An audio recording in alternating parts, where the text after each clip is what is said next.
Поехали! Здравствуйте, дорогие друзья! Мы рады приветствовать всех на нашем третьем IT-марафоне «Инклюзивный калейдоскоп». Сегодня 26 января, это 17-й день нашего марафона. Меня зовут Елена Болтова, сегодня я являюсь модератором этого эфира. И прежде чем представить героев нашего эфира, я хочу передать слово моей юной ассистентке. Я думаю, она сейчас сама себя представит. Добрый день, зрители и участники марафона «Инклюзивный калейдоскоп». Меня зовут Настя Власика, я являюсь участником команды «Инклюзивное поколение Next». Мы отправляемся в гости в Киев. Путешествовать – это очень интересно. Я очень жду новых знакомств. Спасибо, Настя.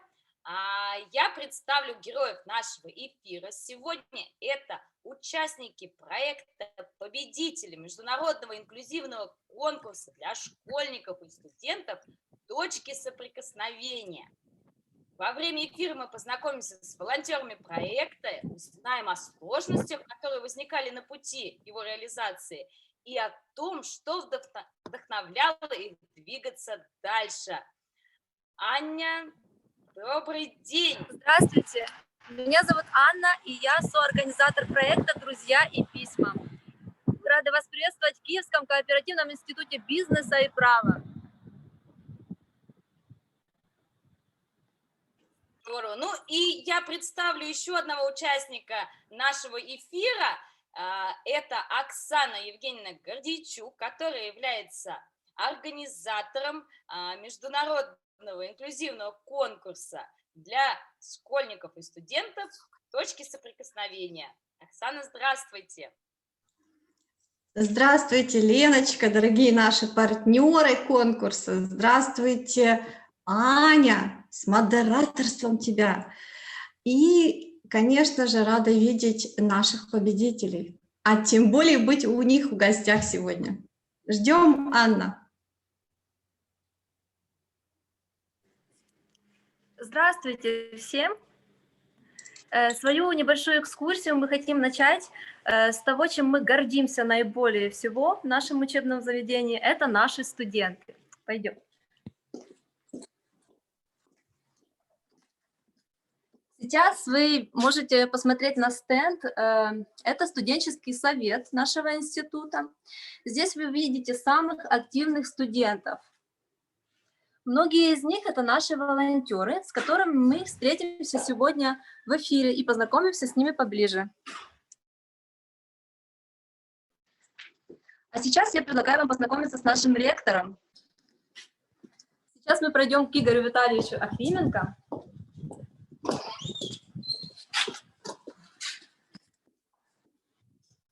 Игорь Витальевич является тоже соорганизатором нашего проекта «Друзья письма». Он во всем поддерживает наших студентов. Любые их идеи, которые хорошие, они поддерживаются. За это его очень любят и уважают. Пойдем.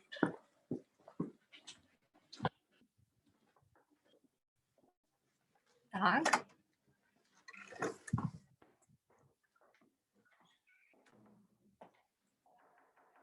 Игорь Витальевич, можно? Да.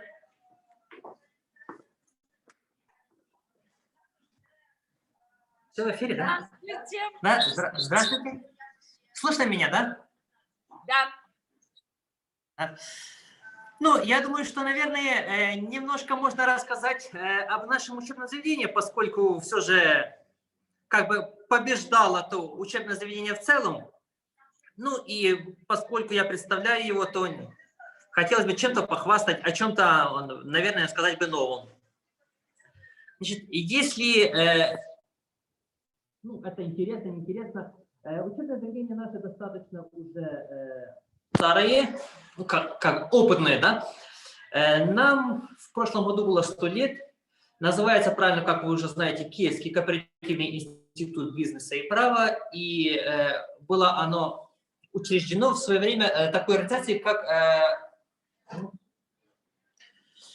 кооперация, кооперативная система, наверное, старшее поколение немножко лучше знает, для младшего уже это история. Потребительская кооперация делала учебные заведения по всей стране, по всему Советскому Союзу. У нас достаточно тесные и хорошие отношения с нашими белорусскими коллегами, Минским колледжем потребкооперации. В свое время были неплохие отношения и с русскими колледжами, такими самыми. И мы были созданы 100 лет тому назад для того, чтобы готовить кадры для потребительской кооперации. Сейчас это немножко уже менее актуально, поэтому наши студенты учатся уже в самых разных сферах. Надо сказать, что когда мы говорим институт, имеется в виду не только институт, и мы, наши студенты, сегодня немножко с ними познакомимся, сможете познакомиться, это и колледж, и институт, и даже что-то вроде как ПТУ. Поскольку готовим мы и для высшей школы, и для высшего образования, есть и аспирантура, есть и, как бы сказать, рабочие профессии, поэтому студенты разного возраста, разных интересов, разной подготовки, что немножко делает более разнообразным нашу жизнь. Надо сказать, что институт наш по украинских мерках достаточно небольшой, около 1500 студентов, хотя надо сказать, что есть много вещей, которыми мы гордимся, в чем-то мы уникальны даже на всю страну. Ну, кстати, вот могу сказать, что мы единственное учебное заведение в Украине, которое может выдавать дипломы и с QR-кодом, и внесением их в базу блокчейн, и поэтому все то, что мы выдали, можно мгновенно проверить где-то там в Австралии, Новой Зеландии или на другом конце планеты. Также мы единственное учебное заведение в Украине, которое согласилось поставить сервис прямой связи студент-ректор. И если студенту что-то не нравится, ну или нравится, хотя такого практически не бывает, да, студент может просто сосканировать на стене специальный код и написать прямо мне, я получу сообщение, причем это сообщение я проигнорировать не могу, поскольку если я не отвечу на него в течение дня, мне это постоянно будет нагадывание выскакивать, что надо все же уважать студента. Есть многие другие вещи, которые можно хвастать, и это я все веду к тому, что студенты у нас учатся в достаточно нормальных условиях, что позволяет им заниматься не только учебой, а и разными другими вещами. Например, какими достаточно развито у нас волонтерство. В свое время были неплохие у нас школы аниматоров, мы готовились для деток, для разных лагерей. Были у нас разные другие проекты. Ну вот, к примеру, у нас недалеко от института нашего находится институт рака. При нем есть больница, и там, кстати, есть и детское отделение. Наши студенты тоже туда ходили, и я хочу сказать, что достаточно это тяжелая вещь. Я думаю, что многие, кто смотрит прямой эфир, имели какие-то контакты с людьми, которые, скажем так, не имеют уже надежды. Это очень тяжело, и вот когда я, например, смотрю разные цены на разных тренеров по мотивации, вот хочется сказать, что вы пойдите в такую больницу, посмотрите на маленьких деток, и вот тогда мотивация настолько возрастает, что об этом даже сложно говорить. Да, ну, то есть я говорю, имею в виду, что разные были проекты, в том числе и вот этот проект с этим интернетом, хотя бы я не сказал, что это проект, потому что это как бы часть нашей жизни. В Украине достаточно такое явление широко распространенное, чтобы студенты дарили там на Новый год, ну, у нас как бы более принято на День Святого Николая, какие-то подарки там в детские дома или какие-то подобные учреждения. Но мы пришли к выводу, что раз в год, наверное, все же это немножко неправильно, да? Как бы галочку поставили и забыли. Поэтому было решено взять шефство над этим интернетом, о котором немножко сегодня услышите больше. И поэтому я хочу сказать, что наши отношения это не является разовым каким-то проектом. И вообще слово проект как-то даже немножко коробит, поскольку они вроде как получается, что это для чего это делалось. У нас уже сменилось даже, я бы сказал, не один набор студентов, которые приезжают туда, дружат, живут. А о самом интернате, я думаю, сегодня расскажут больше студентов. Я просто хочу сказать, что подобные вещи позволяют учить наших студентов не только каким-то профессиональным вещам, но и быть людьми, уважать тех, кто немножко, можно сказать, слабее, да. Поэтому, собственно говоря, с этого и возникло желание взять участие в проекте, который делала Оксана. Ну и несколько слов об инклюзивном образовании в целом. Собственно говоря, почему я пришел к вам, да, как я оказался с вами. В нашем учебном заведении учатся несколько студентов, которые имеют особенные потребности. Сегодня в Украине практически нет никаких ограничений для получения образования таких людей, хотя их и не так еще много. 2 года назад, например, это была фактически как сенсация, когда показывали, что мальчик с синдромом Дауна получил высшее образование. Сейчас он уже устроился, работает в библиотеке. Что касается наших студентов, которые у нас есть с особенными потребностями, наши студенты, наши студорганизация всячески старается как-то незаметно их втягивать в активные какие-то дела, чтобы им было интересно, чтобы они не чувствовали, как это может быть. Но это наши студенты. А в целом в стране ситуация не очень иногда бывает хорошей, поскольку некоторые инициативы государства о распространении инклюзивного образования, они как бы идут директивные сверху. И тогда на самых местах возникает много разных коллизий, много разных проблем. Вот я могу даже сказать вот такой пример. У меня сын учится в школе, и им сказали, что вот с сегодняшнего дня у вас будет 2 деток, которые с особенными потребностями. Это вызвало, поскольку это было в приказном порядке, это вызвало неприятие родителей других детей. Не всех, конечно же, но были и такие, что, соответственно, перебросилось в какой-то мере и на поведение их детей.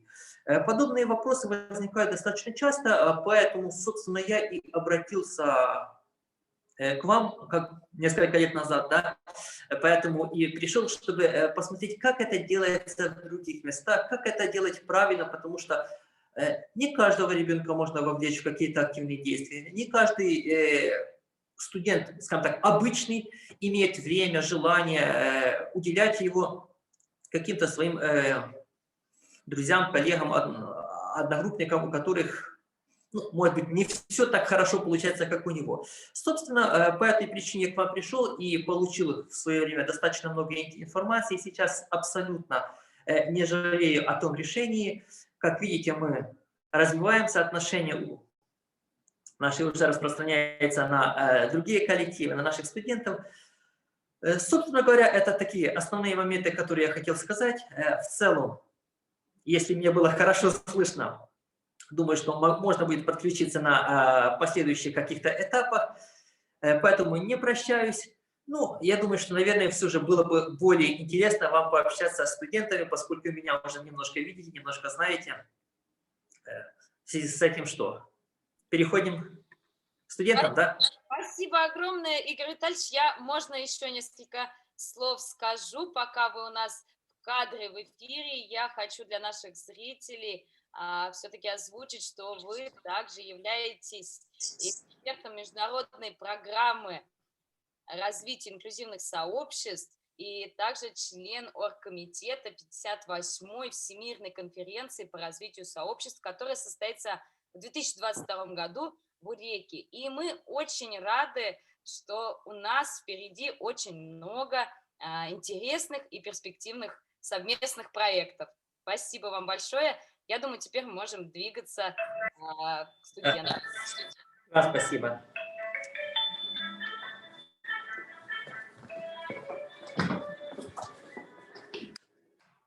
Я хочу заранее извиниться перед нашими зрителями, потому что русский язык для меня не родной, я думаю на украинском, поэтому если где-то будут какие-то заминочки, простите, пожалуйста. В институте я работаю уже 5 лет, и я работаю заместителем директора колледжа с воспитательной работой. Поэтому я хочу вас познакомить сейчас с нашим коллективом, небольшим, но очень дружным, и показать нашу работу, чем мы там занимаемся. Пройдем?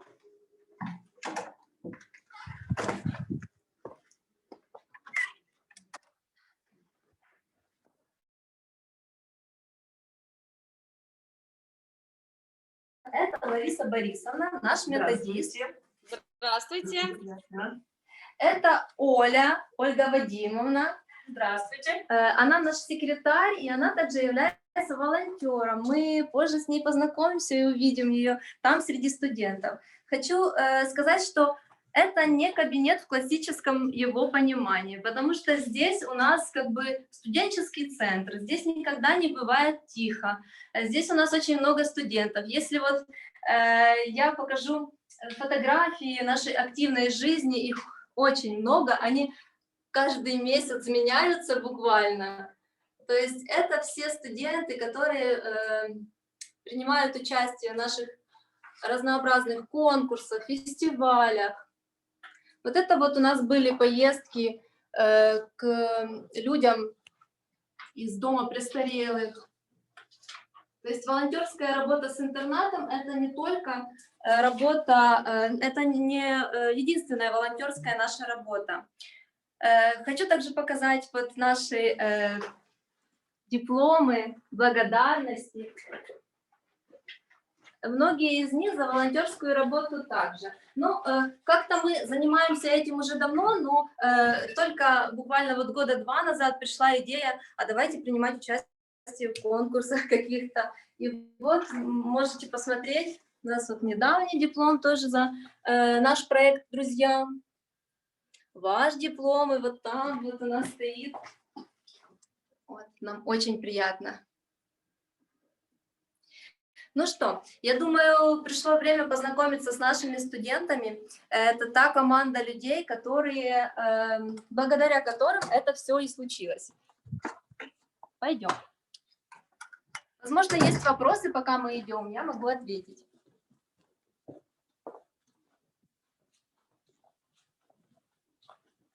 Так, меня слышно хорошо? Да, Анна, очень хорошо вас слышно. Хорошо. Давайте, пока вы идете, может быть, вы немножко расскажете в целом об атмосфере, которая вот есть в студенческом вашем коллективе. Атмосфера очень благоприятная. Когда я пришла сюда работать, я работала психологом изначально, и поэтому у нас со студентами сложились такие очень теплые отношения, демократичные. Как я уже сказала, наш кабинет — это не кабинет в таком традиционном его понимании. Вот я не открыла вам шкаф и не показала, сколько у нас там на перерыве между учебой. Они постоянно приходят, там, пьют чай, мы общаемся.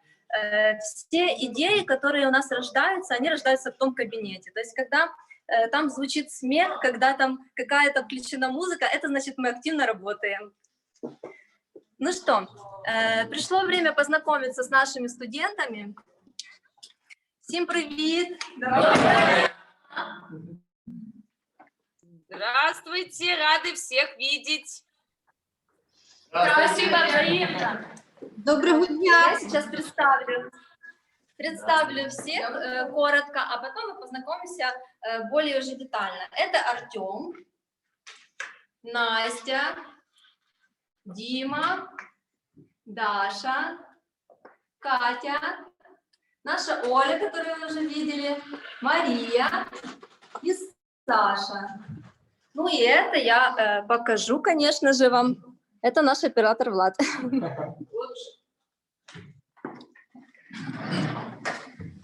Так, ну что, начнем с того, как же мы все-таки выбрали эту волонтерскую деятельность, то есть почему такая идея пришла к нам в голову.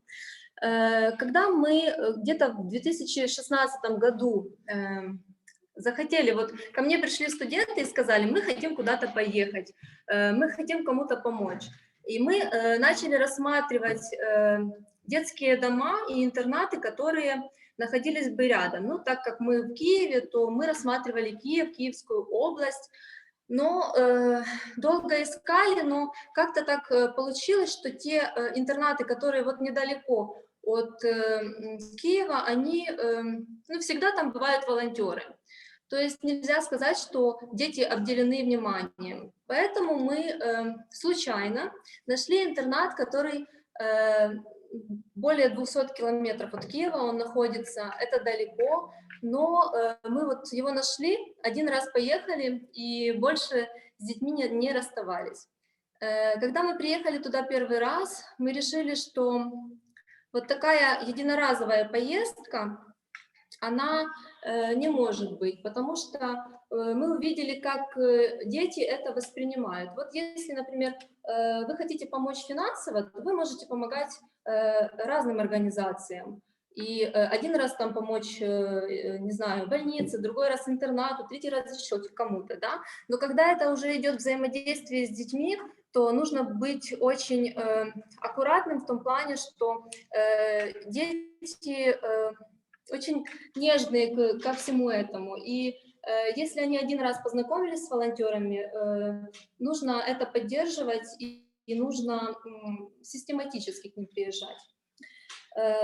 Давайте я расскажу немножко об интернате, то есть его структуру, как он организован. Это Удайцевский учебно-реабилитационный центр, он так сейчас называется, и он находится в селе Удайцы Черниговской области, Прилуцкий район. Как я уже сказала, от Киева это где-то 200 километров, может чуть больше.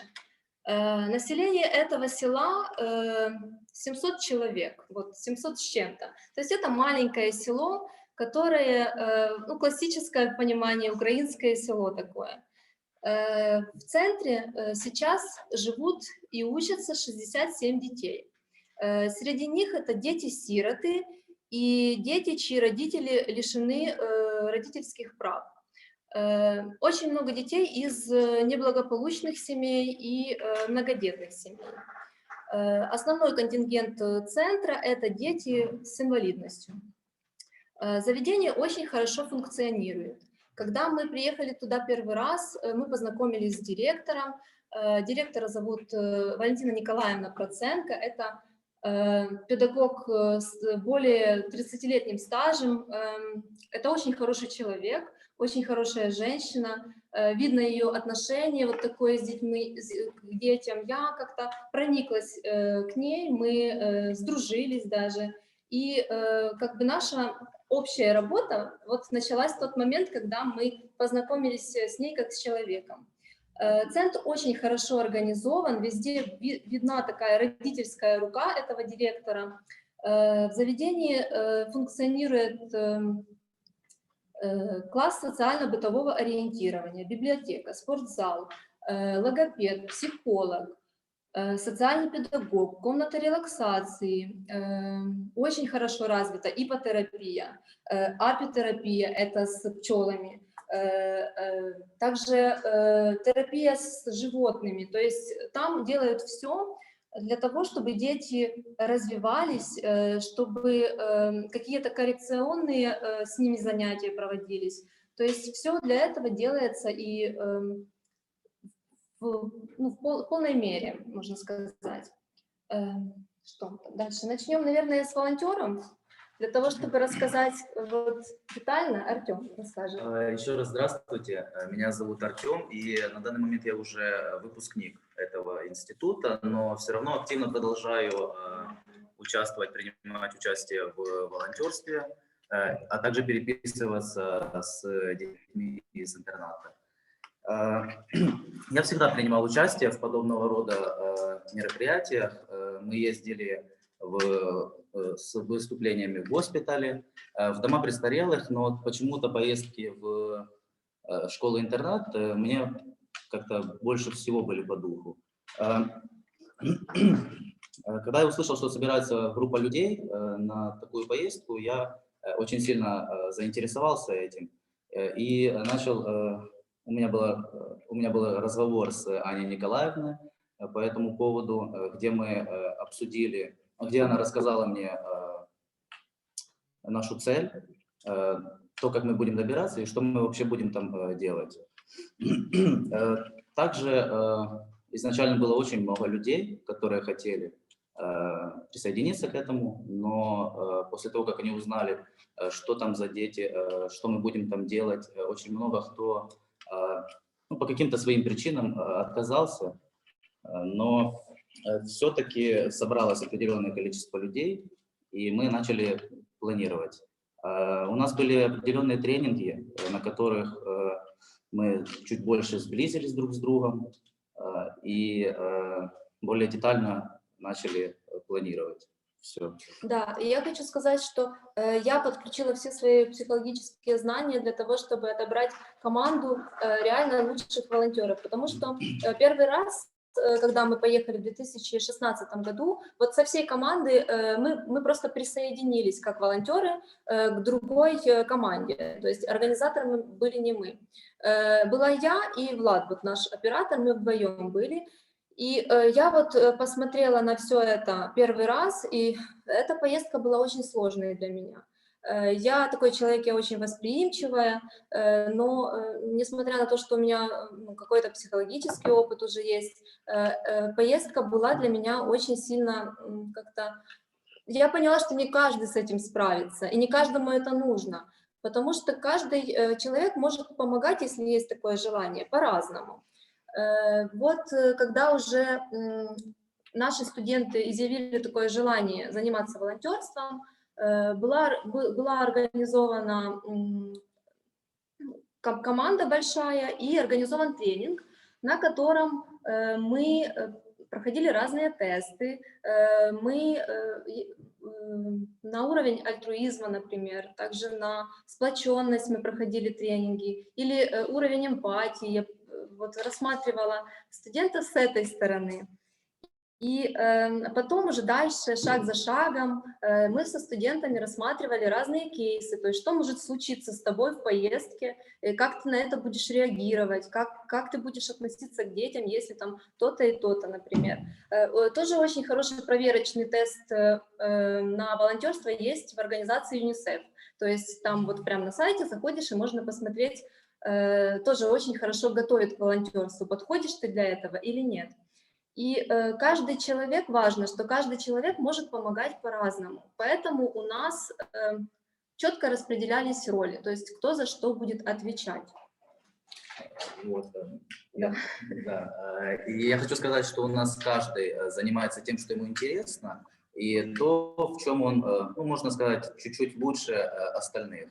Например, я брал на себя роль ведущего и отвечал за музыку, которая была в конкурсах, в танцах, ну и просто фоновой. И как подытожить, я могу сказать, что те люди, которые здесь, и те, которые регулярно участвуют с нами в поездках, ну, мы уже настолько сблизились, у нас уже появились какие-то общие шутки, которые понятны только нам, какие-то общие интересы и цели, и взгляды в жизни. Потому что понимание того, что ты делаешь какое-то очень большое дело, оно объединяет людей, и тем более молодежь такую, как мы. И благодаря вот этим поездкам лично я, хотя я уверен и за всех остальных, уже точно сформулировал это понимание, что, ну как понятие того, что ты должен помогать остальным людям, что ты не должен быть эгоистом, и что, несмотря на то, что у тебя в жизни всегда есть люди, которым, ну, немножко хуже, чем тебе, и которым ты можешь, а иногда даже должен помогать. В целом у меня все. Спасибо. Так, ну что, мы можем перейти?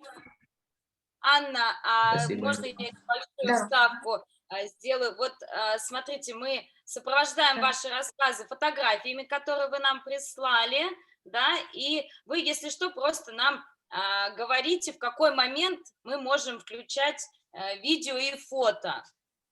Хорошо? Да, хорошо. Фото, я думаю, можно, когда вот мы говорим, можно включать фотографии для того, чтобы время не тратить, потом пересматривать их. Хорошо. Елена, там у нас должно быть выступление Оксаны Гордейчук. Мы немножко просто перешли так медленно. Сейчас или позже? Или мы продолжаем знакомиться с волонтерами? Ну, давайте мы познакомимся, и потом уже тогда передадим слово Оксане. Хорошо. Тогда я хочу вам представить следующего волонтера. Это Саша. Здравствуйте, меня зовут Саша. Я учился 3 года в колледже. Сейчас я учусь в другом учебном заведении, но все равно продолжаю заниматься нашим общим делом. Когда я впервые поехал в волонтерскую поездку, я был на 2-м курсе, мне было 16 лет. И по приезду для меня было очень удивительно, что многие дети были моими ровесниками, но у них совершенно другая жизнь. У них нету новомодных гаджетов, они не сидят в соцсетях. Для них наш приезд был действительно чем-то особенным. В наших поездках я был ответственным за транспорт непосредственно, и очень сложно было найти какого-то перевозчика, потому что расстояние от Киева до Удати около 200 километров. Но дело даже не в расстоянии большом, а в том, что дорога ближе к селу очень плохая. И, точнее сказать, ее вообще нету. Не каждый перевозчик соглашался провести в дороге целый день, так как мы выезжали рано утром. По приезду у нас была какая-то развлекательная программа около 3 часов, и потом мы только выезжали в Киев. Чаще всего, когда ты рассказываешь все это перевозчику, он либо завышает цену, либо вовсе отказывается от поездки. Но, к счастью, я встречал больше хороших людей, и один раз, когда я рассказывал перевозчику, что это волонтерская поездка, он сделал нам 50% скидку, и это действительно круто, что есть такие люди, которые готовы еще помогать. Если мы будем говорить о том, чему я научился за время волонтерства, то я стал более ответственным, я научился вести переговоры какие-либо, и еще самое лучшее, что было, это я нашел себе самых хороших друзей. Сейчас мы можем показать видео дороги, там будет так вот наглядно просто видно, какой там путь. Хорошо, подключаем. Спасибо, Саша.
Девочки, ну голос.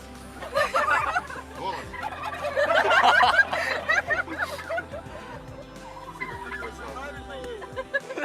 Идем туда. Спасибо.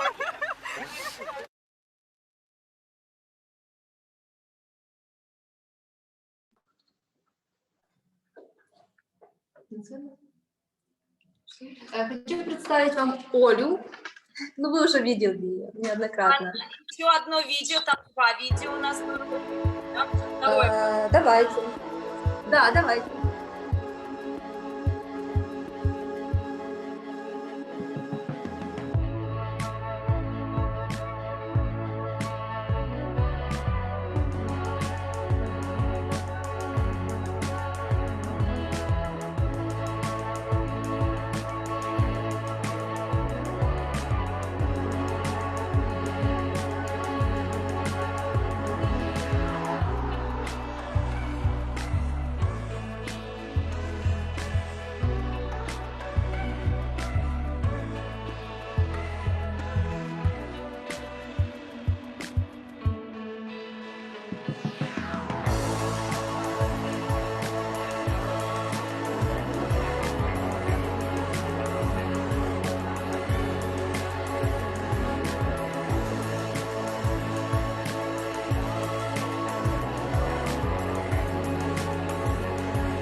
Да, Анна, продолжаем. Здравствуйте, меня зовут Оля, как вы уже знаете заранее. Я учусь на 3-м курсе колледжа и работаю в институте. Впервые, когда я поехала в интернат, мне было 15 лет, и я была на 1-м курсе колледжа. Я помню, как очень сильно обрадовалась, когда меня позвали с собой в поездку. И хочу сказать, что там очень много незнакомых, новых детей, которых мы еще не знаем. И мы придумали решение такой проблемы, сделать бэджики им и нам. Так мы лучше знакомимся. Со временем, когда мы начали чаще ездить и переписываться с ними, мы уже знали друг друга в лицо. И у нас даже появились милые, добрые прозвища, историю которых знаем только мы с детьми. Когда ты общаешься с детьми, самое главное — это не забывать про тех детей, которые боятся сделать первый шаг, потому что они стеснительны. И тоже одно из главных правил — это знать про их особенности, потому что не каждый ребенок может свободно двигаться, танцевать.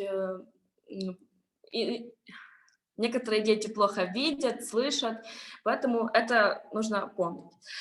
Очень важно составить план досуга, который поможет нам провести правильно время. И каждый из нас по приезду на место должен помнить, что он делает и как делает. И еще важно, чтобы было несколько вариантов развития событий. Так как я помню, мы решили сделать танцевальный мастер-класс, но по приезду в интернат у них пропало электричество, да. Но очень хорошо, что у нас был план «Б».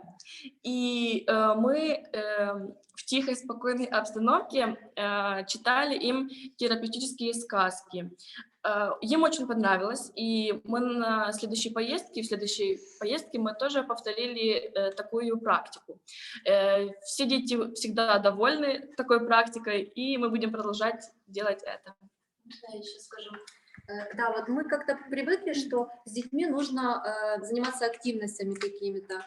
Но вот тот случай, когда действительно пропало электричество, мы не знали, что делать, но у нас всегда есть план «Б». Мы решили собрать детей и просто почитать им истории терапевтические. Дети слушали, а потом отвечали на вопросы, они размышляли о том, почему там тот или иной герой поступил так или иначе. И им настолько это понравилось, что мы увидели просто эффект, потому что многие дети, они сильно перевозбуждаются от активностей. И мы увидели, как на детей это хорошо влияет. И в следующий раз тоже, когда мы поехали, мы сделали точно так же, только уже на природе. Такой у нас был мини-пикник, и мы там читали сказки тоже и обсуждали с ними истории. Было очень интересно. Дальше я хочу представить нашего волонтера Машу. Мария. Всем привет, меня зовут Мария. Можно просто Маша, если вам будет удобно. Мария, здравствуйте. Анна, можно Хорошо, у меня один вопрос большой? У нас тут написано, Да. что тоже есть видео команды волонтеров. Вот как раз он стоит после того, как Оля рассказывает. Мы его показываем сейчас. Позже. Вы уже показали его. Вот вы уже показали второй раз, вот это предыдущее, оно уже было. Вот это был второй ролик. Да, это сейчас Маша, и там будут некоторые фотки тоже о том, как они проводят танцевальные мастер-классы. Хорошо, понятно. Можно пока, раз я все равно вклинилась в наш диалог, Да, я зачитаю несколько сообщений, нам пишут, нас смотрят. Да, нам очень интересно. И нам пишут комментарии. Вот Нургуль пишет: как здорово, очень рада оказаться у вас в гостях и познакомиться с такими замечательными студентами. Спасибо за ваш колоссальный опыт, это так жизненно и важно. И еще несколько комментариев. Вот комментарий есть от Гаухар. Очень приятно познакомиться с мотивированными студентами. Анна, слышно меня? Вы немножко У меня зависли.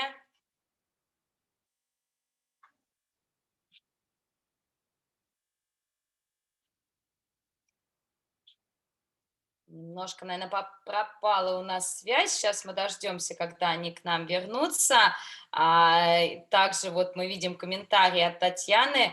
Ребята, очень здорово, что вы занимаетесь таким классным делом. Вот, ребята, О, нам вернулись. приятно. Здорово. Ну что, мы сейчас, да, передаем слово.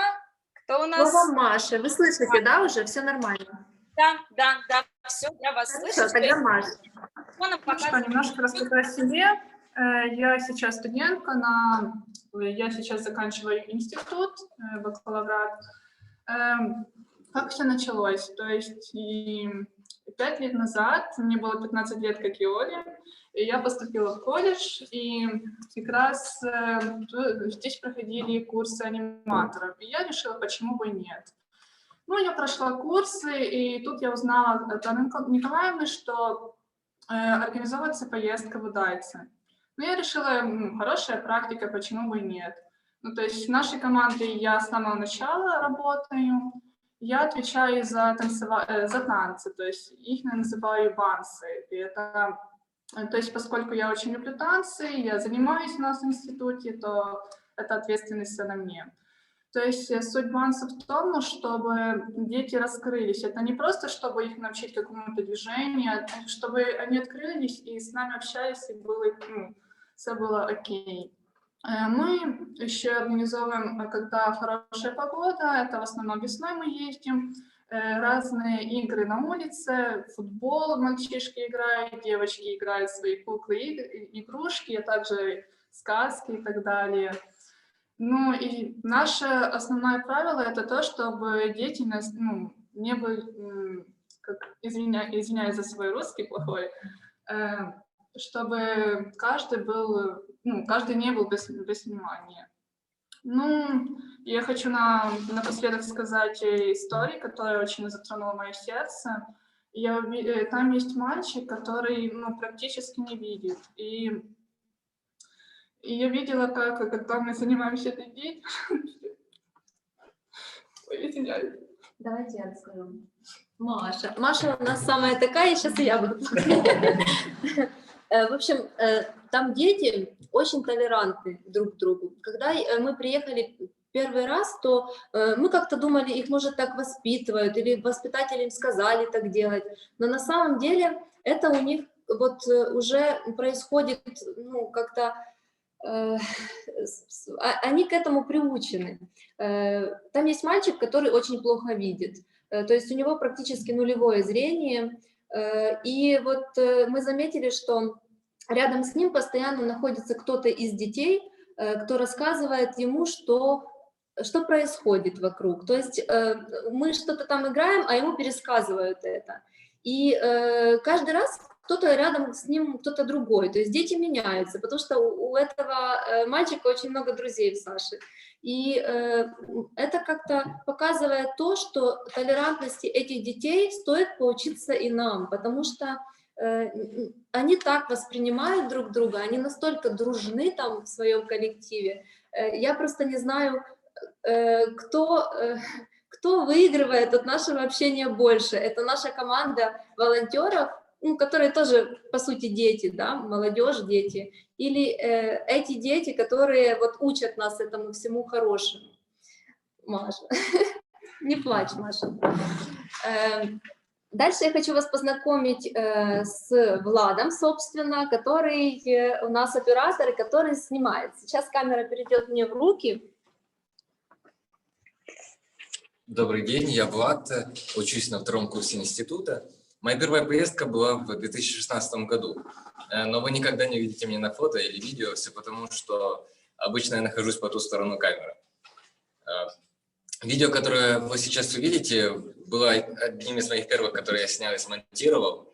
Мне очень нравится снимать детей, фотографировать, потому что эмоции, которые я запечатляю на камеру, они их нельзя сравнить с фотографиями взрослых. Они очень искренние, открытые, жизненные. И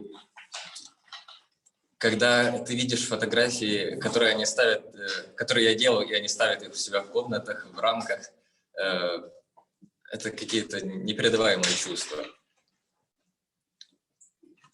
И... Сейчас можно включить то видео. Оно не оригинальное, потому что вот музыку не разрешили, но в оригинале намного лучше. Кто захочет пересмотреть, то можно будет по ссылочке.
Еще одно видео. Да.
Анна, у нас продолжаются комментарии на нашей страничке в Facebook, уже 41 комментарий. Можно я несколько зачитаю? Все они Да. обращены к вам. Вот Оксана пишет: вы такие молодцы, спасибо вам за пример. Камила пишет: круто, ребята, большие молодцы, побольше бы таких ребят. Ольга. Нам очень приятно. Я думаю, всем зрителям тоже очень приятно видеть вас. Ольга пишет: ребята, вы замечательные, искренние и с открытыми сердцами. Очень здорово, что вы не только помогаете ребятам, но и учитесь сами, растете вместе с ними, учитесь дружить. И еще один восхищенный комментарий от Виктории. Я восхищаюсь вами, ребята, и вашими учителями. Потрясающая работа. Вот такие комментарии сопровождают нашу онлайн-трансляцию. Спасибо большое. Здравствуйте, меня зовут Катя. Я учусь в институте уже на магистратуре и параллельно работаю здесь помощником ректора. А вообще я начала здесь учиться еще с колледжа. И где-то на 2-м или на 3-м курсе впервые я поехала в интернат. Скажу честно, сначала мне было очень сложно, потому что мы очень сблизились с детьми за те полдня, которые там провели. И когда пришло время возвращаться в Киев, как-то стало очень грустно, потому что мы знали, что в скором времени нам не получится туда вернуться. Когда мы приехали в Киев, спустя неделю я заметила, что у волонтеров также на душе как-то грустно, все думают, как бы продолжить общение с детьми, поэтому мы все собрались с нашей командой, посоветовались с Анной Николаевной и решили, что можно попробовать попереписываться с детьми. И знаете, эта идея получилась очень хорошей, потому что дети с удовольствием отвечали нам на наши письма, а те дети, которые не могут писать, они рисовали нам открытки или просто какие-то рисунки. И с того времени по сей день у нас активно идет переписка с детьми, и у кого-то даже она имеет какой-то личный характер, у волонтеров с детишками появились какие-то свои секреты личного характера, вот. И скажу честно, эта переписка влияет не только на детей, и на нас, потому что, казалось бы, проще отправить письмо там смс-кой или электронное письмо, но это не то. Гораздо лучше воспринимается то, как ты ждешь это письмо, пока оно придет, и потом, когда ты его получаешь, это особые ощущения. И я думаю, эта практика не должна быть забыта, поэтому в этом году, поскольку у нас карантин, мы понимали, что мы не можем большой командой собраться и поехать к деткам, поэтому мы предложили нашим первокурсникам написать письма детям. И все первокурсники откликнулись с удовольствием на наше предложение, поэтому детки перед Новым годом получили множество писем с поздравлениями и даже некоторые подарки.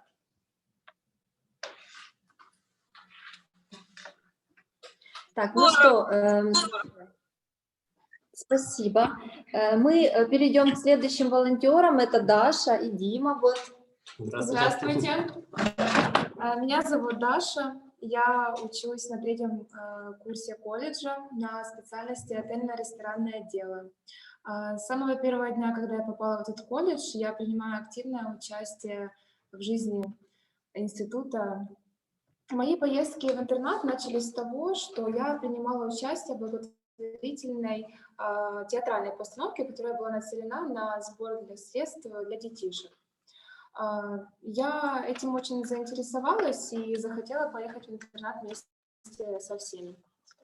Честно, когда я ехала, я думала, что там будут закрытые детки, которые в какой-то, может, степени агрессивные, может быть, грустные. Но когда я приехала туда, я увидела совершенно дружелюбных, милых детишек, с которыми мне очень было интересно общаться, играться, и подружилась с многими детками. Меня зовут Дима, и я студент 3-го курса института, специальность товаровед. В УДАЙЦИ я езжу со 2-го курса, хотя, как и Даша, с 1-го курса я принимаю активное участие в институте. Я и актер, и танцор, и являюсь членом студрады. Но на 1-м курсе так сложилось, что я в УДАЙЦИ не ездил. По причине, что, не буду врать, я боялся и физически, и морально, потому что я знал, что это сложно. Как минимум, потому что мы в 7 утра выезжаем, а мне до института ехать только час. Это приходится вставать в 5 утра и приезжаем только вечером. То есть это целый день нужно выделять, и это сложно морально, потому что ты находишься в переживаниях, особенно когда первый раз едешь. Ты переживаешь от того, что ты не знаешь, что тебя там ждет. То есть в плане, что ты переживаешь, как дети отреагируют на тебя, как ты будешь с детками себя вести, как ты тоже будешь на них реагировать. И вы знаете, произошла такая интересная история. Я, когда был на 2-м курсе колледжа, на первый курс пришла новая девочка. И так получилось, что мы попали в одну театральную постановку, как раз-таки та, которая была нацелена на сбор средств в школу-интернат в УДАЙЦИ. И вместе мы с Дашей там играли главные роли. И так вышло, что мы ближе так познакомились, и я узнал, что Даша собирается ехать непосредственно в саму школу-интернат. Я подумал, что нужно и мне ехать. Поэтому я тоже собрался и решил поехать. И знаете, уже в сам день отправления, когда мы ехали, особенно уже на самом пути в автобусе, было очень много сомнений, было много разных переживаний и страхов. Не знаю, что меня ожидать, не знаю, как себя вести, как реагировать на какие-то ситуации. И вот это все одна мысль за другим, оно навязывало, накручивало, очень сильно переживал, и было, честно говоря, как-то дискомфортно. Но вы знаете, когда я только вышел с автобуса, когда мы приехали, я помню эту ситуацию, этот момент, и буду помнить всю жизнь. Я выхожу, у меня в 2 руках куча пакетов с подарками для детей. И, знаете, я ожидал, что сейчас детки подбегут, начнут разбирать подарки, как, это все обычные дети делают. Ко мне подбежала девочка лет 7, она подбежала, мне просто сказала «привет» и обняла меня. Даже, это трогательная история, и таких историй просто миллионы. Дети, они там особенные, они не корыстные, они не ждут от тебя, что ты приедешь с ними с подарками, если приедешь без подарков, то они тебя выгонят. Нет, они там ждут лично, чтобы ты приехал, чтобы с ними ты погулял, провел время, потому что им это нужно. Им нужно, чтобы просто у них были друзья. Хотя у них и так-то много друзей своих, но они всегда рады новым знакомствам, и они всегда ждут просто, чтобы ты приехал и побыл с ними рядом. И вы знаете, вообще вся школа, интернат-поездки меня меняют кардинально. Особенно поменяла меня первая поездка. Я действительно переосмыслил свои ценности, действительно стал задумываться о том, что ценно, а что мелочи, и из-за чего не нужно расстраиваться, что нужно ценить больше элементарно своих родителей, что нужно относиться с уважением ко всем, к своим младшим друзьям, к тем, кто в какой-то нужде, что нужно помогать и не нужно быть равнодушным. И также это большая для меня возможность. У меня в семье 3 детей, и я самый младший. Старшему моему брату 23 года, а сестре 31. И так вышло, что всю жизнь я всегда и везде самый младший. И даже в своей компании лучших друзей все мои друзья меня старше. И у меня даже прозвище мое Манюня. Меня вот так это называют. И, кстати, ребята теперь тоже называют в институте, и вся моя команда меня называет Манюня. Хотя есть ребята, которые и младше. Но меня так все называют. И вот в школе-интернат у меня была замечательная, уникальная возможность почувствовать себя именно старшим братом, научиться какой-то ответственности и примеру, своим личным примером как-то помочь деткам, как-то их научить, как-то их, не побоюсь этого слова, даже воспитать. Так что, и, собственно, это и поменяло, каждая поездка очень, как-то, знаете, перезагружает, так сказать, обновляет, что вот меняешься абсолютно после каждой поездки, каждый раз как обновляешься. И, кстати говоря, про Дашу, вот именно в тот момент, с того момента мы и начали встречаться, мы уже 2,5 года вместе, потому что на тот момент я увидел, что Даша не только самая красивая девушка, но она еще и самая нежная, самая добрая, и я увидел ее отношение к деткам, как она относится, и с того момента мы и вместе. Да, я тоже наблюдала за Димой тогда и по сей день, что он очень ответственный, он дружелюбный, он очень любит детей, так же, как и я. У нас есть общие какие-то интересы в этом деле. Я всегда мечтала о таком человеке, как он, чтобы он меня поддерживал, помогал, был таким искренним, какой он действительно есть. Общение с детьми нас очень сильно изменило, когда мы ездили туда. Мы стали более терпимы, мы стали замечать вокруг только хорошее, как это делают детки, и концентрироваться на этом. Я очень благодарна, что мы поехали туда всем в институте, потому что это действительно очень хороший и опыт какой-то с детьми, и это нереальные эмоции и воспоминания. Среди нашей команды волонтеров есть не только студенты, но и многие преподаватели. Многие помогают вот, финансово или как там, вещами, а некоторые вот с нами ездят в поездки. И хочу представить вам Анастасию Владимировну. Здравствуйте. Всем здравствуйте, привет, меня зовут Настя, и я являюсь руководителем локальной студии Киевского кооперативного института бизнеса и права. Работаю я здесь уже 3 года, и все это время я занимаюсь волонтерскими поездками в интернат. Вы знаете, эти поездки многое изменили во мне, потому что я как-то стала более понимающей и лояльно относиться к недостаткам других людей. И когда я переписываюсь с детками, я как будто сама на время становлюсь ребенком и общаюсь с ними на их уровне, не с позиции взрослых, а на равных. Когда мы переписывались, многие из детей написали о том нам, что, боже, как здорово, что вы находитесь в Киеве, что вы проживаете, что у вас есть такая возможность, и как они мечтают побывать здесь. И мы, вот услышав это все, потому что многие дети из удальцев не то, что не были в Киеве, они вообще не выезжали за пределы даже своей области.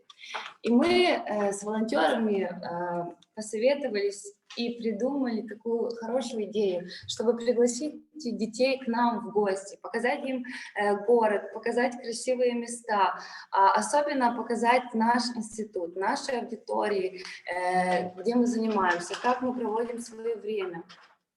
И вот все это планирование наше и реализация поездки заняла очень много сил, времени и средств, потому что нужно было привезти детей из удальцев, отвезти назад, обратно. При этом транспорт должен был быть соответствующим, так как дети с ограниченными физическими возможностями, и им надо было, чтобы было комфортно. Потом сопровождающие их воспитатели плюс медицинская сестра. Все это требовало внушительных достаточно средств, и мы задействовали все наши знакомства, возможности в поисках спонсоров. Но когда дети приехали к нам, мы просто однозначно поняли, что это этого стоило, потому что у них настолько светились глаза, они приехали сразу к нам в институт, мы их встретили, они пришли к нам вот в этот конференц-зал, мы все тоже находились вот за этим круглым столом, провели с ними такую мини-пресс-конференцию, где просто с ними общались, они рассказывали о том, кем они хотят быть в будущем, то, о чем они мечтают. Потом дали их в наш актовый зал, где специально для них нашей театральной студии приготовили постановку «Аладдин». Они тоже очень ответственно к этому отнеслись, они готовились, и вот в этот день состоялась презентация. Дети были безумно счастливы, они были в восторге, им очень сильно понравилось. Вот и мы тоже были очень довольны, потому что это очень здорово и приятно видеть их светящиеся глаза, их улыбки. И потом мы пригласили их на нашу столовую, где мы все вместе с волонтерами сидели за столами, где в непринужденной обстановке смогли пообщаться еще больше с детками. Ну и это такой был психологический момент, который очень сильно сближает нас, еще больше сблизил. И после этого мы отправились на экскурсию городом и поехали в наш прекрасный зоопарк киевский.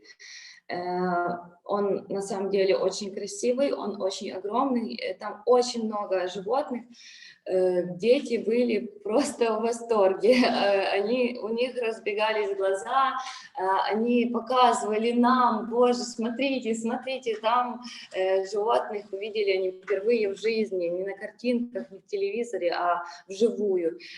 Хочу отметить еще тот момент, что когда мы гуляли за парком, там достаточно большая территория, дети постоянно были рядом, они от нас не отходили, они брали нас за ручку каждого, они ждали. Это было настолько трогательно, было видно, что им очень не хватает вот этого тепла, общения такого, и это было безумно здорово, что у нас удалось сделать такую встречу, организовать. Потом у нас был пикник на траве с детками. Мы тоже общались, проводили время вместе. Они много, кстати, у нас очень расспрашивали, им очень много всего было интересно, а почему так, а кто это, почему именно там это животное находится. Много таких моментов. Мы сделали очень много красивых фотографий на память. В конце поездки, когда мы уже вышли из зоопарка, тоже такой был очень-очень трогательный момент. Мы сфотографировались, в конце поездки еще подарили детям подарки. И мы вот прощались с ними все, они очень крепко нас каждого обнимали, и это очень так запоминающееся в сердце каждого из нас, я думаю, в их сердце тоже. И уже по приезду домой мы обратно такие переписывались, и в письмах мы отправляли им уже сделанные фотографии, и они сказали, что вот действительно это одно такое из самых ярких событий в их жизни. И это очень здорово. Все. Спасибо огромное. Тут продолжают писать комментарии и внутри Зума, и на нашей страничке в Facebook. Пишут: низкий вам поклон, вы умнички. Вот такие комментарии приходят нам. Дорогие участники, теплый привет всем из Казахстана. Ребята, вы большие молодцы. Это здорово. Огромное спасибо. Это действительно очень нужно и важно. И много-много аплодисментов. Спасибо большое. Очень приятно.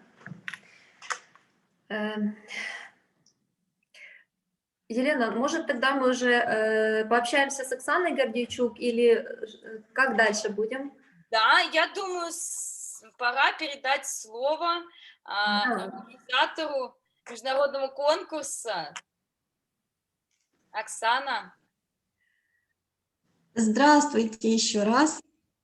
Я начну, наверное, свое слово трижды сказав спасибо. Леночка, в первую очередь вам, как модератору, как нашим партнерам, международного конкурса «Точки соприкосновения», за то, что вы дали сегодня мне возможность увидеть этих прекрасных победителей и прекрасных володарів, у нас є українське слово, володарів гранту, владельцев гранта. Анечка, спасибо вам огромное за то, что вы поменяли мое слово после выступления ребят. Если бы вы мне дали слово «до», я бы сказала, как соорганизатор, знаете как тот, кто писал положение конкурса, какие должны были быть критерии выдержаны, да, каким отвечал проект ваш критериям. Точно так же, как в формальном образовании мой имидж, наверное, выглядел бы. Если бы вы мне дали слово после Маши, я бы расплакалась точно так же. Я не в состоянии была после Маши говорить. Эти слезы искренности, я же точно такая же. И большое спасибо, что именно сейчас. А знаете почему? Конечно, напряжение ушло. Машенька, смотрите на меня, я же сейчас радость дарю вам. Я сейчас уже настолько энергично наполнилась, Маш. А потому что я счастлива.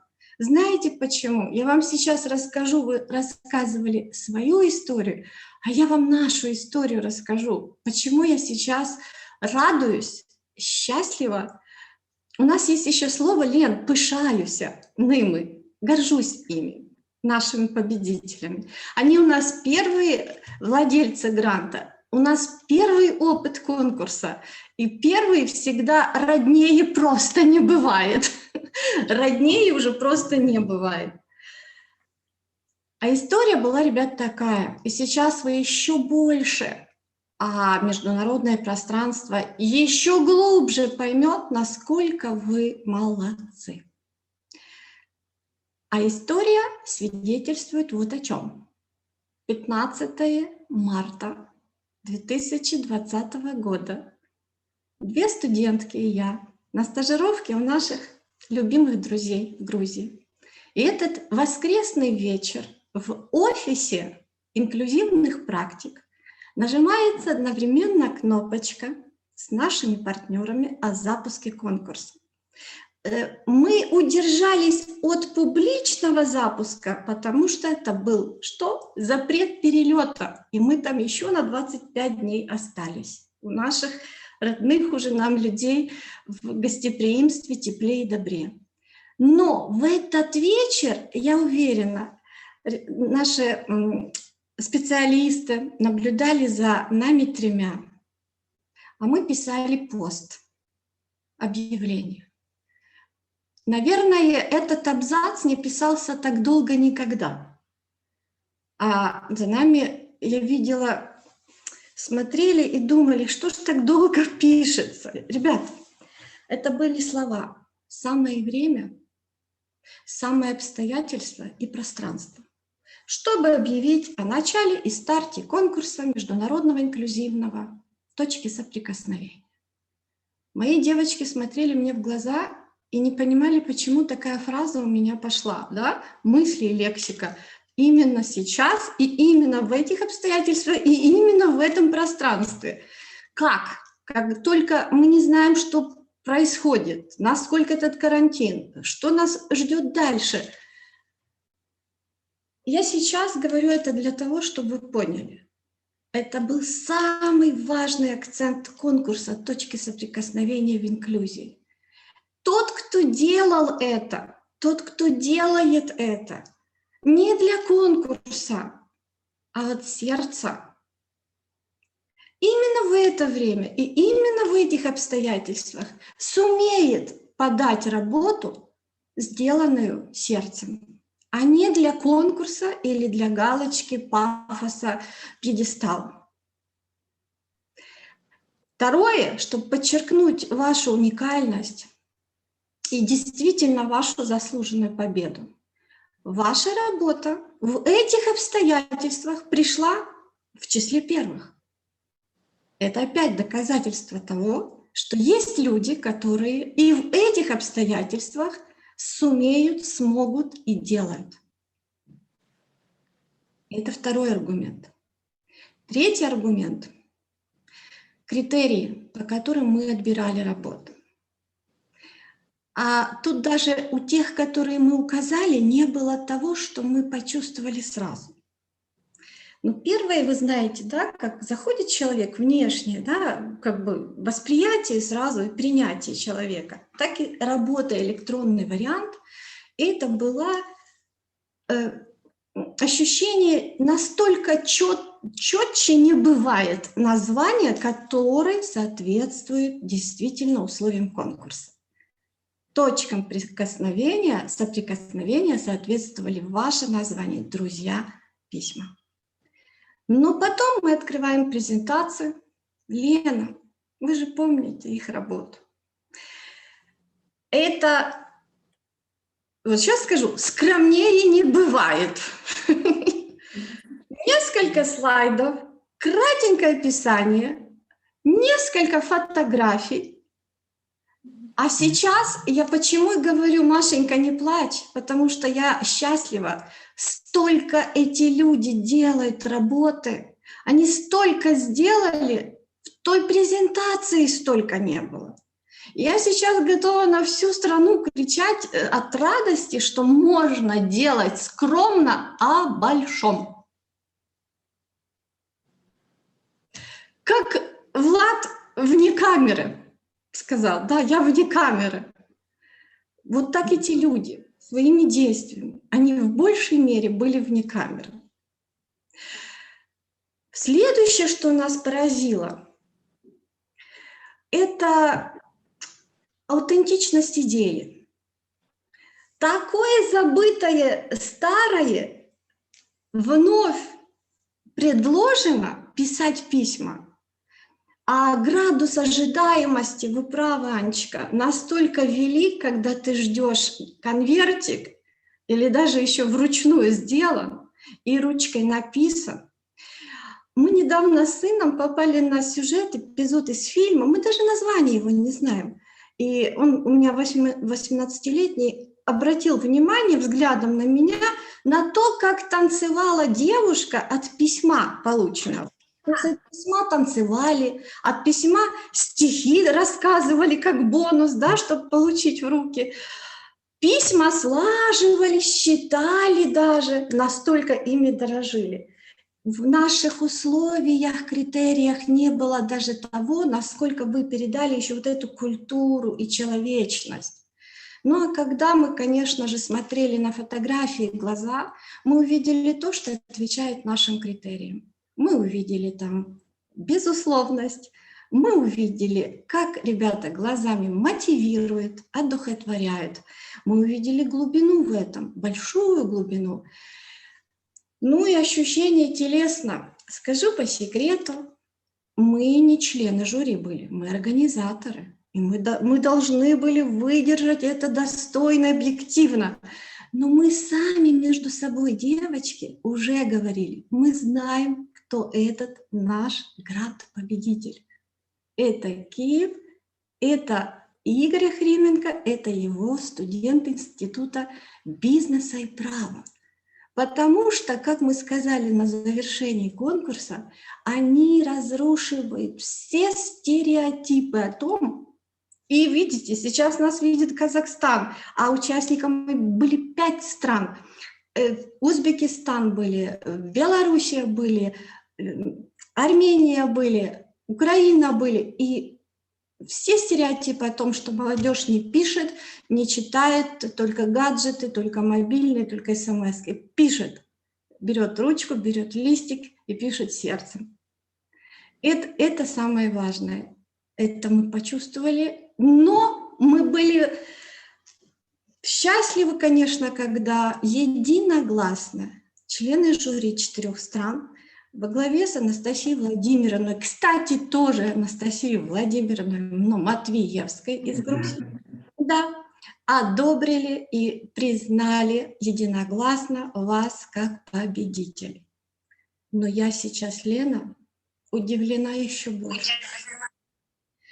Вы видите, что они не просто друзья письма отправили и соответствуют точкам соприкосновения, они заслуживают быть в документальном фильме, потому что вся их линия студенческой жизни, а она начинается с самого ректора, у которого СМС-сообщение как точки соприкосновения, и ответ необходим, да, для студента.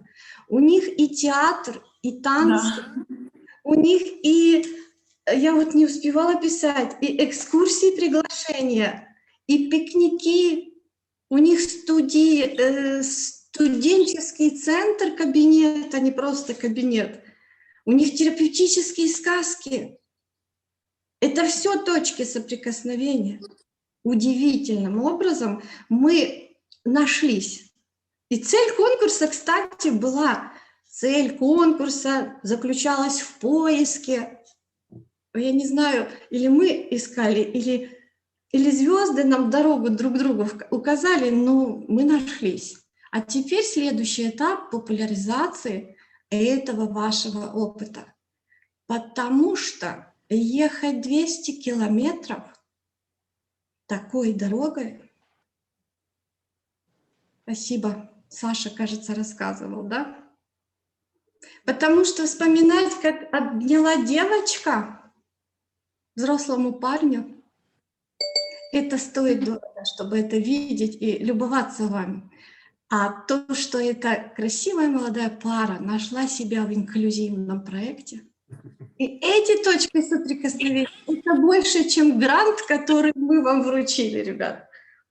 Я восхищаюсь, я очень рада, что у нас первые победители – такие безусловные, такие искренние люди с таким огромным опытом и скромно о большом представили. Вы даже не знали, это вы. Спасибо. Спасибо вам большое. Спасибо. Спасибо за такие теплые слова, нам очень приятно. И сказать честно, вот в этих условиях карантина этот год на эти письма нас просто спасли, потому что мы не могли приезжать к детям всем составом. Мы приезжали за этот год 2 раза к ним, и в основном мы просто привозили вещи, какие-то подарки детям. Это было 3 человека волонтеров, которые мы не могли взаимодействовать с детьми, к сожалению.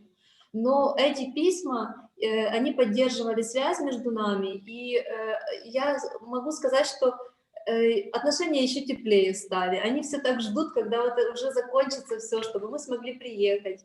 У нас очень большие планы на это лето, и мы все держим кулачки, чтобы все сбылось, чтобы все случилось, потому что у нас возникла такая хорошая идея организовать лагерь, в котором могли бы брать участие и дети, и волонтеры. То есть мы могли бы к ним приехать и пожить вот некоторое время. Ну, пускай это будет там 3 дня, 5 дней, но у них есть условия, кстати, где можно ночевать, у них есть маленькие такие гостевые домики, потому что территория самого интерната, она очень большая. И директор Валентина Николаевна, она вот поддержала эту идею и сказала, что это было бы просто замечательно. Но вы представляете, насколько это был бы новый уровень нашего общения, когда вот мы приехали в те условия, где они живут, и я уже просто мечтаю о том, как бы мы организовали всю эту программу.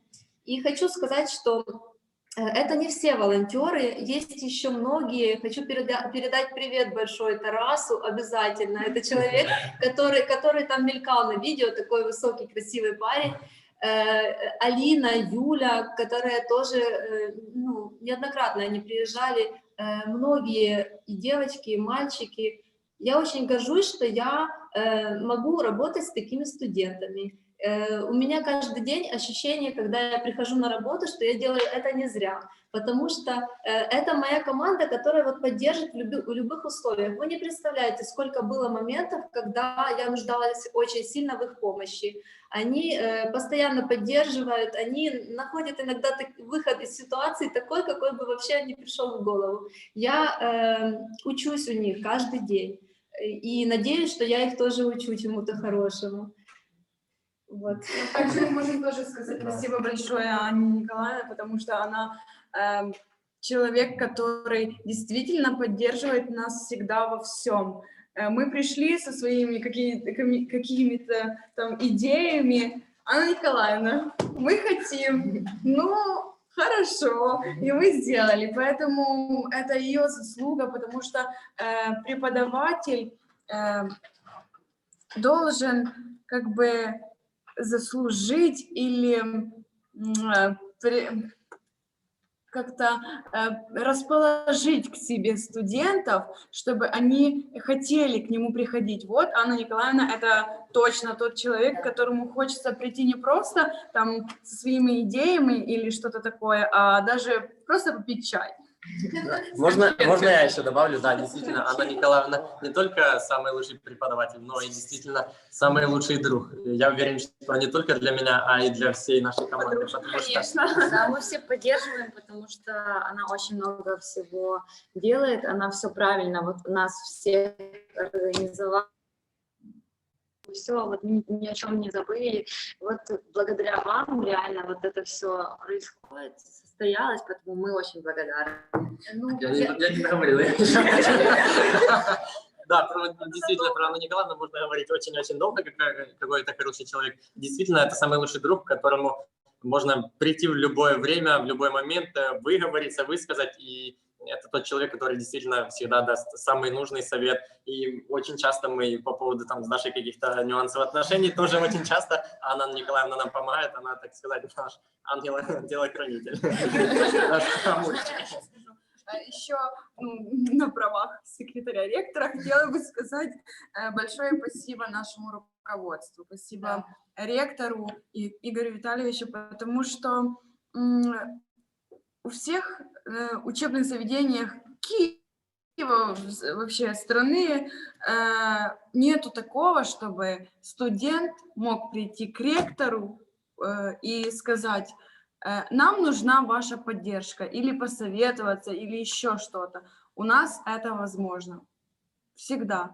Наш ректор — открытый человек, который в любой момент готов идти нам навстречу. Мы приходим к Анне Николаевне, потом к ректору со своими идеями, и он всегда: давайте, дерзайте, вы молодые, перспективные. Да, он всегда за нас, он всегда нас поддерживает, поэтому я думаю, что это очень тоже хороший фактор, который нам помогает в реализации наших идей и всех наших проектов. Спасибо, Игорь Витальевич.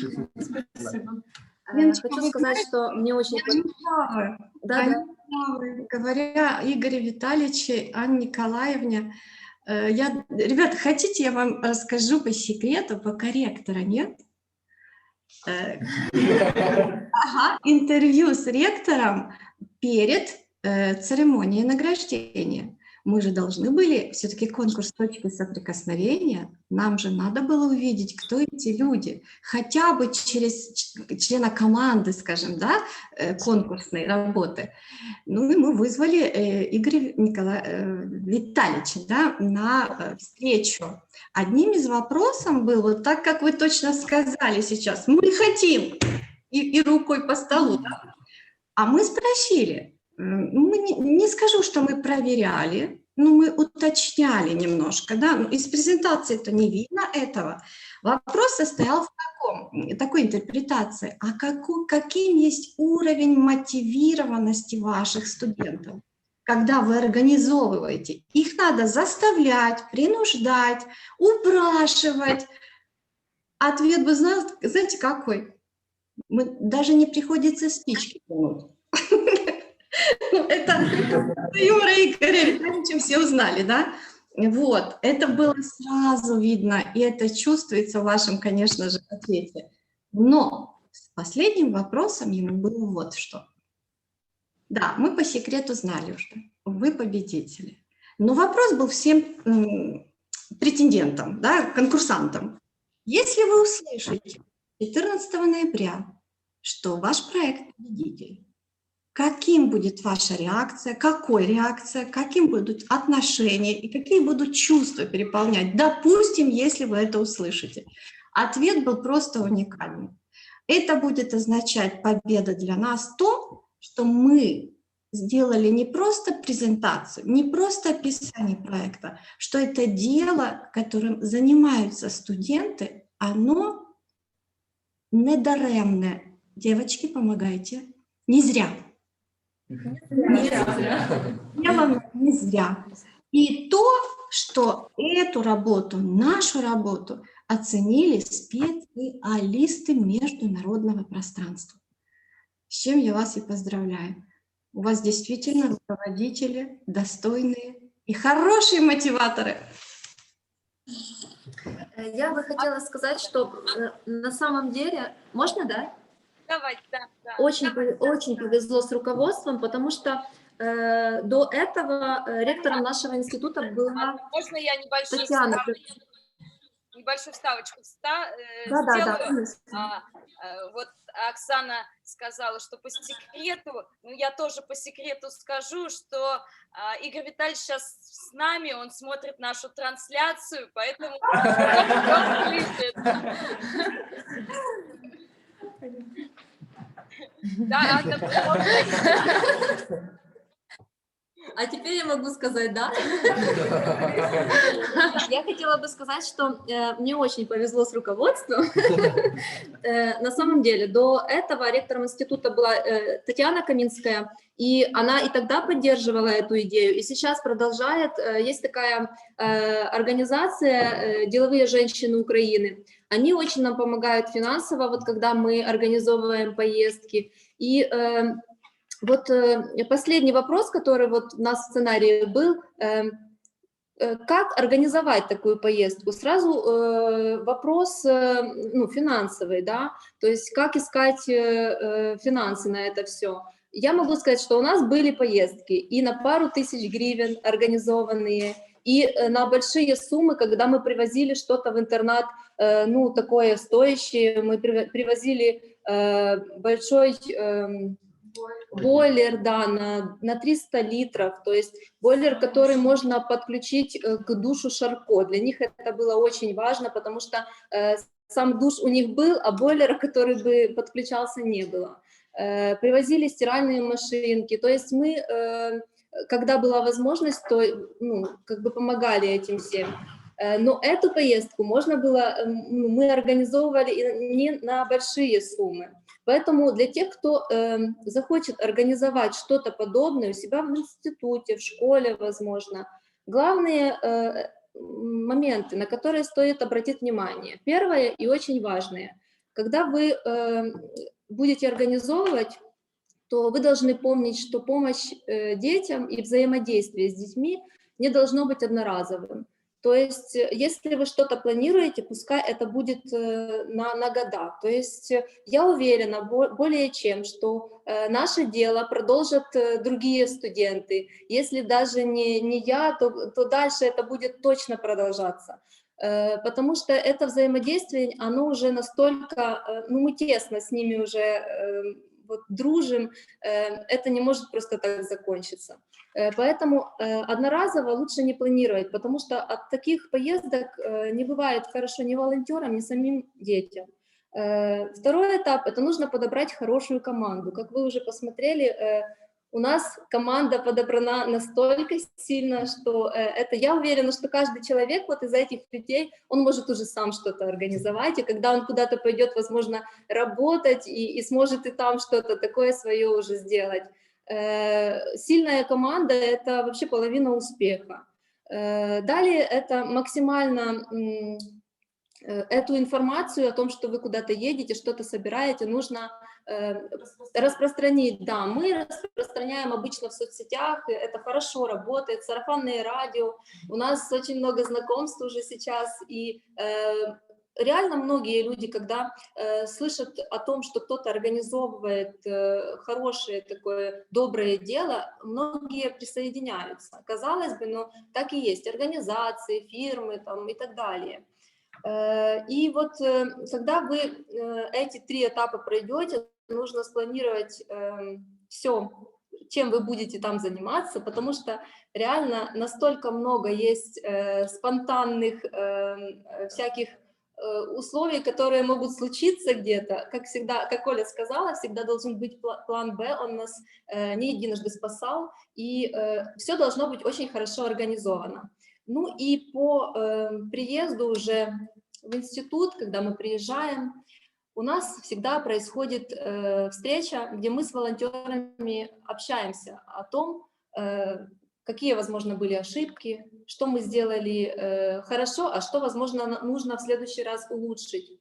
И это самое важное. То есть, когда мы не просто ездим каждый раз, а мы каждый раз улучшаем каким-то образом. Ну и вот эта вот переписка с детьми, она очень сильно сплочает нас. И нужно что-то вот подобное, возможно, переписки, возможно, какие-то открытки, потому что не все же дети там могут писать, к сожалению. Это сильно сплочает, и что-то такое, что будет поддерживать связь, помимо того, что вы каждый раз будете к ним ездить, это будет хорошо влиять на ваши отношения. Спасибо огромное. Я думаю, многим будет очень полезно услышать ваши советы, потому что все писали много комментариев. Я обязательно советую вам после нашего эфира пойти на нашу страничку и посмотреть комментарии и вопросы, и вы можете там на них всем ответить.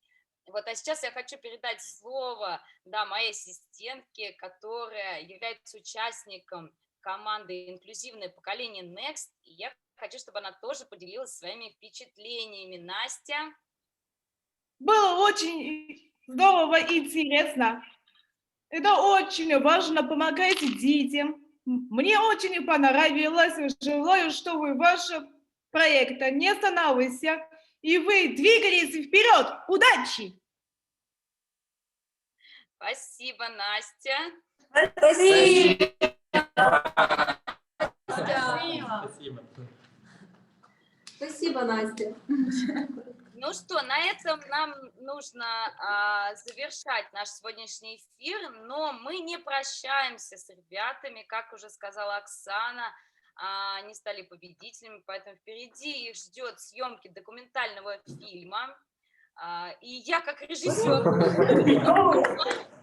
очень рада познакомиться сегодня с его героями. Я думаю, что наш фильм будет показывать этот проект очень широко и открыто, да, Оксана, не так скромно, как в презентации. Мы постараемся все раскрыть, все, что за кадром, все, что в кадре. Я думаю, это будет очень интересная работа, поэтому я, ребят, с вами не прощаюсь. Как только появится возможность, мы отправимся к вам в гости. Вот, и я очень ждем. Будем вместе с Владом за кадром. Мы вас очень ждем.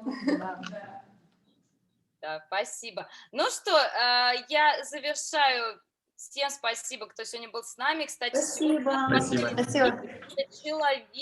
300 человек из разных стран. Это и Армения, и Грузия, и, конечно же, Украина, и Киргизия, и Беларусь, и Россия. Вот сколько стран сегодня познакомились с вами. Вот, пишите им ответы в комментариях на нашей страничке в Facebook.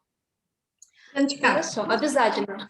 На завершение, ребята, перед тем, как они снимут фильм, чтобы они один фильм посмотрели. Ребят, посмотрите фильм «Тренер». Хорошо? Хорошо, да? Спасибо, обязательно. Главному герою, знаменитому футболисту, дает Господь дорогу. Дорогу в Кукуево. Простое село, поселок, кажется. Такой поселок с подобной дорогой, как вы ехали. Да. Подобное Кукуево было в моей жизни, это у реки. Тоже поселок. Вы подали свою работу, на конкурс организации, которая, кстати, тоже в поселке. Вы, да, столичные ребята, Киев, столица нашей Украины, поселок Неполоковцы. Но в этом поселке, в этой дороге Господь дает шанс дорогу наверх. И будьте уверены, те, кто снимает о вас фильм, это специалисты из УРЕК, они снимают фильм о настоящем. И с этой дороги наверх, с призвания вашего, с миссией, которую вы делаете, вы еще больше включитесь, еще больше вдохновитесь. Я в этом вас уверяю. Спасибо. Спасибо большое. Спасибо. Спасибо всем. Ну, а я сделала небольшой анонс, и я всех приглашаю завтра на следующее наше событие, 27 января в 13:00 по времени Грузии у нас состоится зум-интервью с Евгенией Игоревной Щербаковой, нейродефектологом, а также замдиректором общеобразовательной автономной некоммерческой организации «Школа подсолнух», город Москва. Тема нашей зум-встречи – коррекционно-педагогическая программа «Я иду». Будем рады всех видеть.